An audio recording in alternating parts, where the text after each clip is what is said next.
Ilang mambabatas ang kumukwestiyon pa rin sa pagsasabatas ng Maharlika Investment Fund Act. Kabilang dyan si Senate Deputy Minority Leader Risa Hontiveros.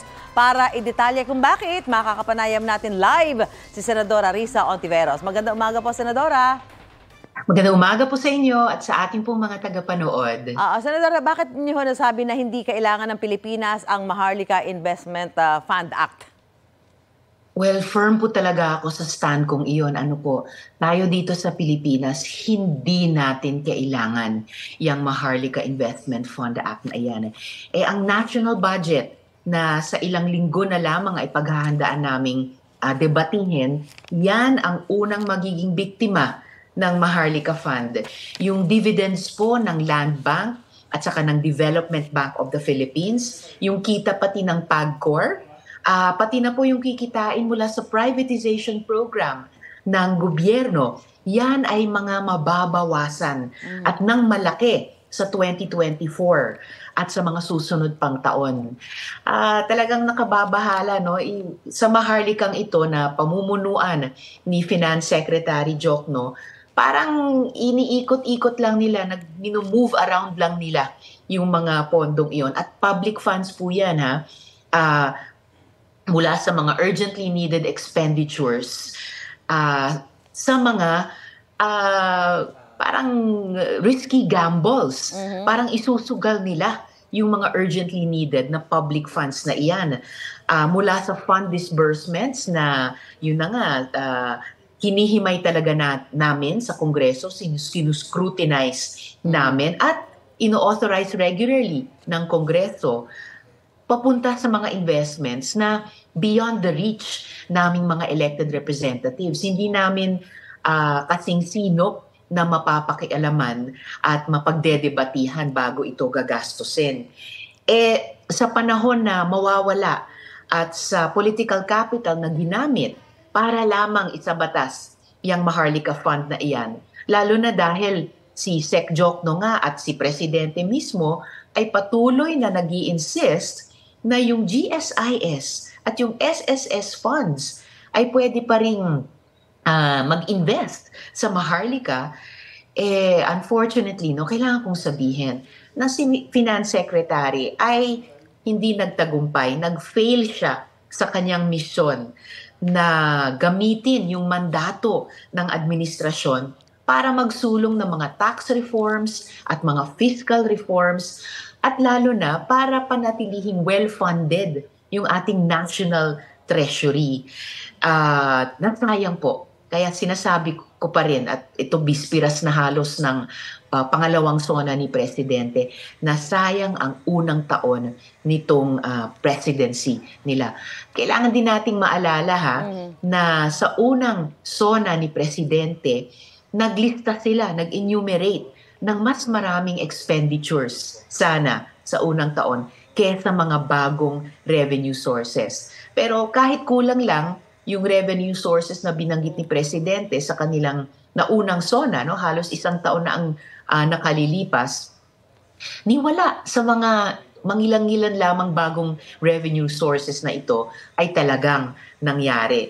And yet, dagdag pa doon, itong bagong Maharlika Fund, kukunin pa yung mga dibidendo ng mga government financing institutions natin at mga government-owned and controlled corporations. Dapat sana ginawang available yun para sa mga items na nasa unang sona nga ni Presidente. Anong mga items na ito? Mahalaga. Yung mga regional specialty hospitals na kapapasa lang namin ang batas para doon.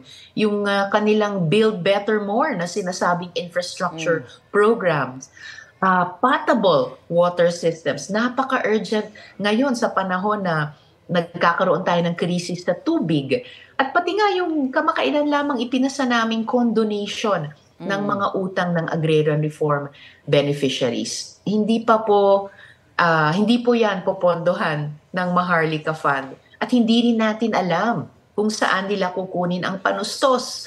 So, no thanks kay Presidente at no thanks sa kanilang Finance Secretary. Opo, Senadora, talaga doon sa mga sinabi niyo po ay talagang pangamba at puro agam-agam. Sa tingin niyo ba kahit kakaunti ay may magandang benepisyo pa yung Maharlika Investment Fund Act, lalo na ngayong naisabatas na ho ito eh. Yun na nga nagpumilit pa rin si Presidenteng pirmahan ito sa kabila ng halos last minute din na paghiling ng mga UP economics professors, mga 20 sila, na huwag nilang pirmahan dahil nga mas makasasakit o makasasama kaysa sa makabubuti sa ating ekonomiya at sa ating mga Pilipino. Unfortunately, at hindi naman kami nagkulang sa Senate minority na magbabala dito, wala po akong makitang mabuting maidudulot nitong Maharlika Investment Fund. Meron pa nga sana mga alternatibo at hindi rin po kami nagkulang magsabi nito. Bakit hindi na lang ay in-expand namin, pinalawak ang mandato ng National Development Corporation para yan ang magsagawa ng mga sinasabing big ticket investments na ipinapangako ng Maharlika. Bakit hindi na lamang ay lalong pinalakas yung mga government banks sa halip na kunin ang mga pondo nila para sa Maharlika at lalong suportahan yung mga government banks na iyon na mag-invest nga dun sa sinasabing mga pagkakagastusan ngayon ng Maharlika. So I'm afraid panay bad news ang dala niyan. Opo, Senadora, sang-ayon ba kayo sa sinabi ni Senate Minority Leader Senador Coco Pimentel na maku-question ang MIF sa Korte Suprema? Yes. Sang-ayon po talaga ako sa kanya dahil alam po namin sa Senate minority na meron talaga po tayong mga samahan ng mga mamamayan natin na noon pa lang na nagsusumamo kay Presidente, huwag pirmahan yan, ay naghahanda na po silang hamunin nga iyan sa Korte Suprema. Apo, Senadora, isa ibang usapin naman, kaugnay doon sa pagtanggi po ng International Criminal Court sa apela ng Pilipinas sa pag-iimbestiga sa drug war ng nakaraang administrasyon. Ano po masasabi niyo rito? Well, yan po ay isang napakabuting development mula sa international community, partikular sa ICC, dahil hudyat po yan na lumalapit ang araw na magkakaroon ng hustisya para sa mga balo, mga ulila at lahat pang mga Pilipinong naulila sa napakamadugong war on drugs. Napakahalagang unang hakbang po iyan para mabigyan sila ng hustisya. Ang inaasahan ko po sana ay si Presidente at yung mga ahensya ng executive ay magko-cooperate naman sana at dapat sa investigasyon ng ICC para yung tunay na hustisya nga ay makamit. Tayo pong mga Pilipino, ang taong bayan po ay nag-oobserba, nanonood. Pinanonood po natin kung iuuna ba ni Presidente ang ating bayan o uunahin po nila yung political alliance muna nila. Sana yung sinasabi nilang bagong Pilipinas ay Pilipinas na makatarungan sa lahat. Okay, maraming salamat po, Senador Risa Ontiveros, at isang magandang umaga po. Magandang umaga po. Susubukan namin kunin ang reaksyon ni Finance Secretary Benjamin Diokno ukol sa naging panayam kay Senadora Risa Ontiveros. Kapuso, mauna ka sa mga balita. Panoorin ang unang balita sa unang hirit at iba pang award-winning newscast sa youtube.com/GMA News. I-click lang ang subscribe button. Sa mga kapuso abroad, maaari kaming masubaybayan sa GMA Pinoy TV at www.gmanews.tv.